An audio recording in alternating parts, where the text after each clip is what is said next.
Pieczenik, co-author with Tom Clancy, State Department, psychological warfare, different agencies, you name it, really smart guy, joins us because I like to get him on at least once a week for the state of the world. Dr. Steve Pieczenik of StevePieczenik.com joins us, but we are truly living in the twilight zone here. Well, I'm a little confused as to who did what to whom, but the reality is, Alex,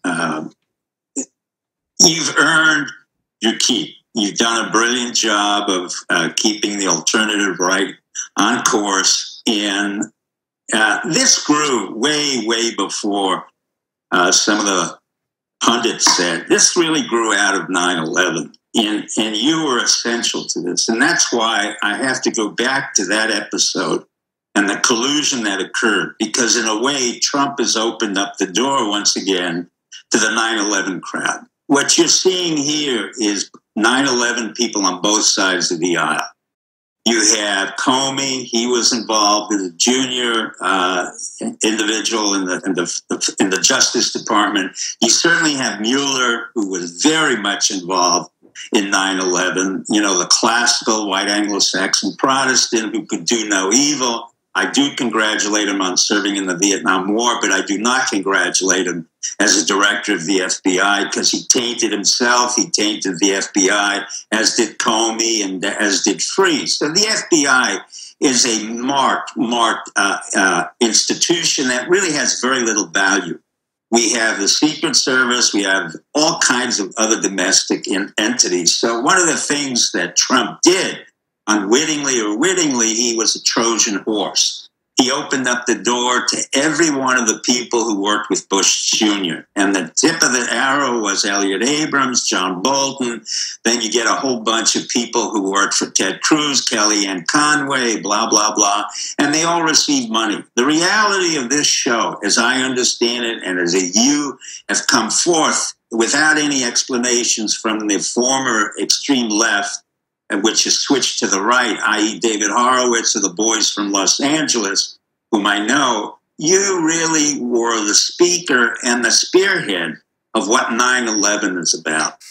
9/11 has never been forgotten by your audience, and over 70% of the people now understand that everything that's being said by officials, including the President of the United States, with possible exception of Trump, is becoming a lie. And that's the problem that we're having in the system. New York Times, the Washington Post, they all had been co-opted through 9/11. They're co-opted now. What we're not talking about, and this is pretty much of a deep state diversion, which is what the intelligence system wants you and our people to do, is not to talk about the wars that have been going on in Syria, Iraq, Afghanistan, and Africa. I have repeatedly stated that under no condition has Trump the right to send our troops into combat. He has neither the legal right, nor does he have the judicial or the popular right to send men into war for reasons that we don't agree with. And what I'm trying to say again to you, Alex, and to our people, is we're wasting trillions of dollars on generals who were involved in 9/11. Mattis went out there in Iraq and he did whatever he did, which isn't all that impressive to me, but he garnered his own reputation on the basis of that. These boys are not modest, these generals, because they like to self-inflate. Same thing with McMaster. He turned out to be a disappointment. But again, he inflated his own accomplishments. What has not been inflated is the reality that we're going to lose men and women to wars that don't belong to our national security. I've said it repeatedly. If the CIA created another war, which they are doing in Syria, and I've had the good fortune and misfortune to have been interrogated by Bashar Assad's own people and security, and I was kept intact, and for 18 days I traveled around the country to report back to my intelligence individuals that this was not a regime you want to play with.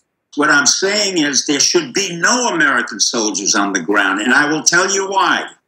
Hezbollah, which has been already recognized as a quasi-legitimate entity, as was Hamas and as was PLO. They are in the real estate business. They are incredible businessmen in Lebanon.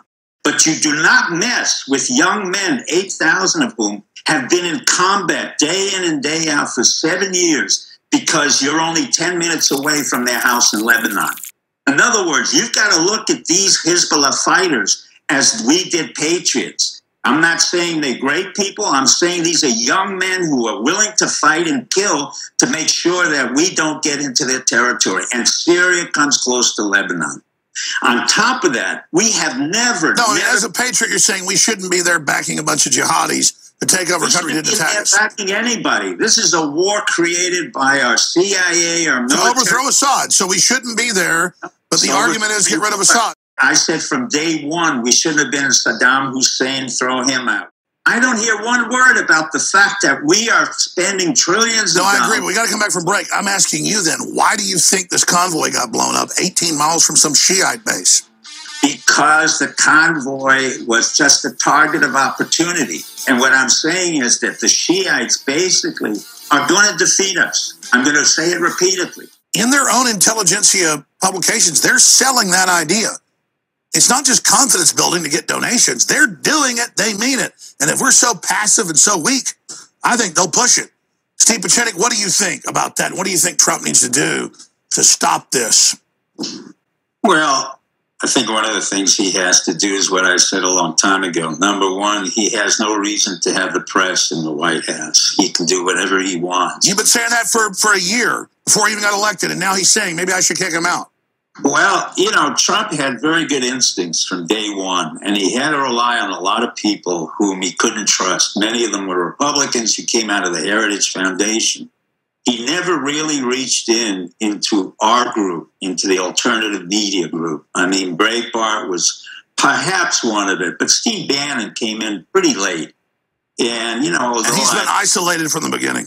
Well, yes, but the reality is Trump has to wake up to realize that it was we, you, me, and a bunch of others who from very early on, we were looking for a candidate, and we chose him.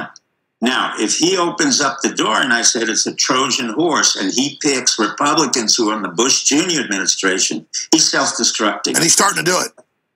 Well, the one thing I was against, and quite frankly, I was going to say it earlier, but I didn't have the time, and it was nothing to do with you, was I was going to write that Trump should not have gone on a foreign affairs trip. There's no reason for him to go to Italy or Belgium or Israel or Saudi Arabia now. It does nothing for him. If anything, it leaves it behind. The king is left, and you've got 4 or 5 generals sitting at home just waiting to see what would happen. During that period of 9 to 14 days in any other era, there would have been a de facto military coup. Now, I'm not saying there is one. I'm just saying historically that's what happens. At the same time, as much as he thinks he's in control from afar, he's not. He's not even... No, I got it. He thinks he's changing the subject, but they've already launched this thing before he left. Way before he left, and it's not coming just from the liberals or the Democrats. So that's what you're saying. I had that feeling a few days ago. They're heating this up before he leaves to pull something while he's gone.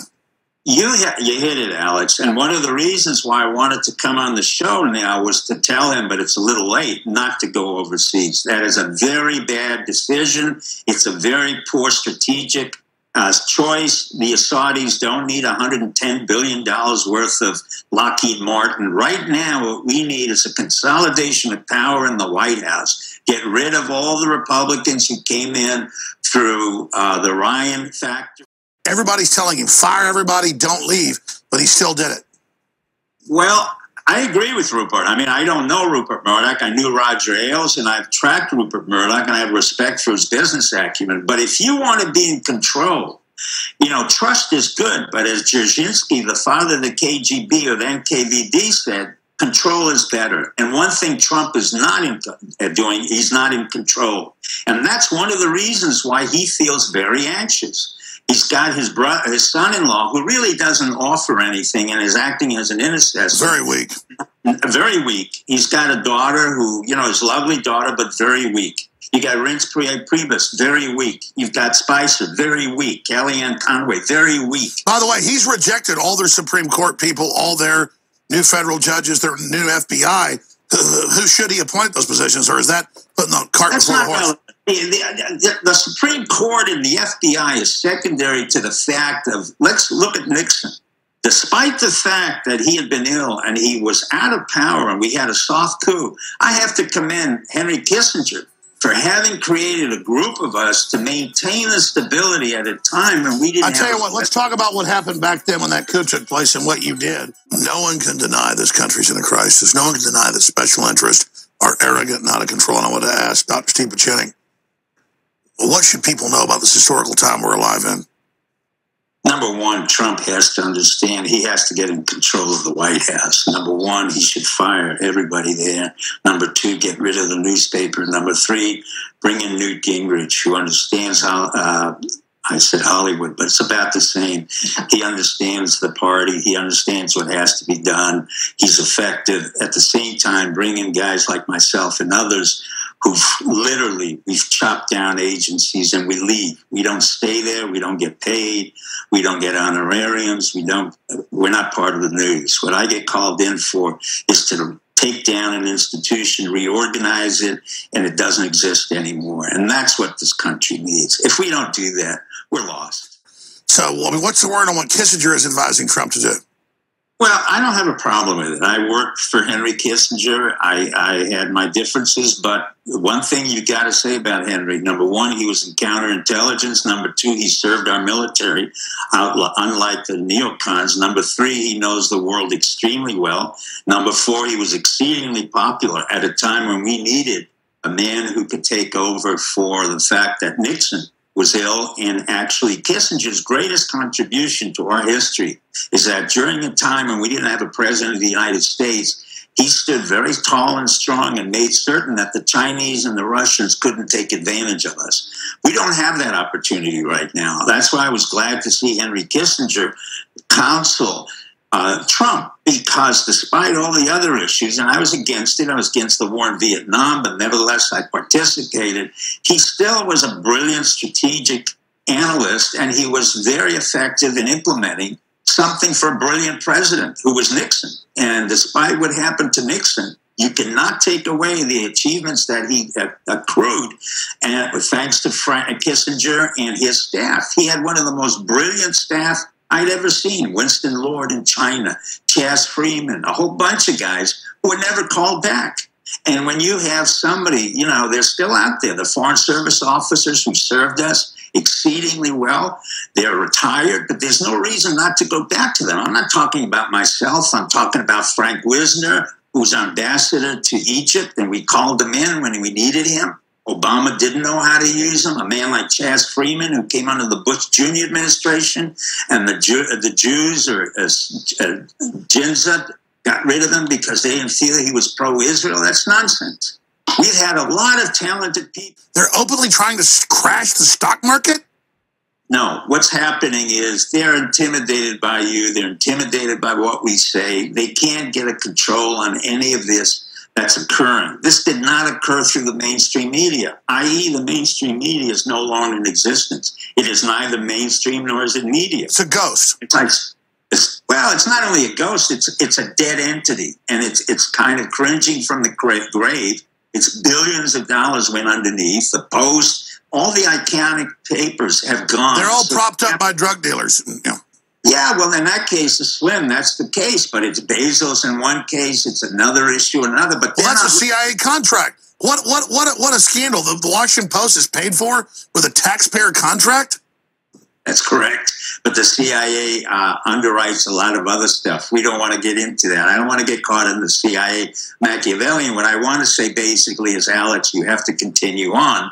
We have what we have, and we basically, Trump has to listen. He's either in control or he's not. There will be no excuses. If he cannot garner control, namely get rid of everybody that he doesn't feel comfortable. By the way, all the experts are telling him that.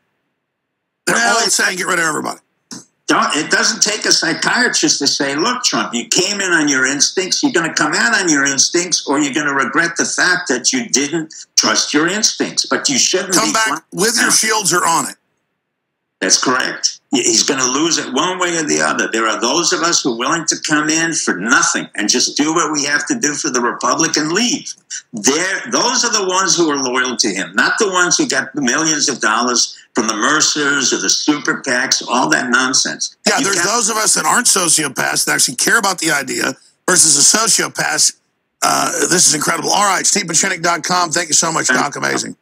You keep going and have the sense of humor that you've always had and keep attacking. I will, brother. I will do it. I just want to have a prosperous free market country and future for my kids, not a bunch of scum running things.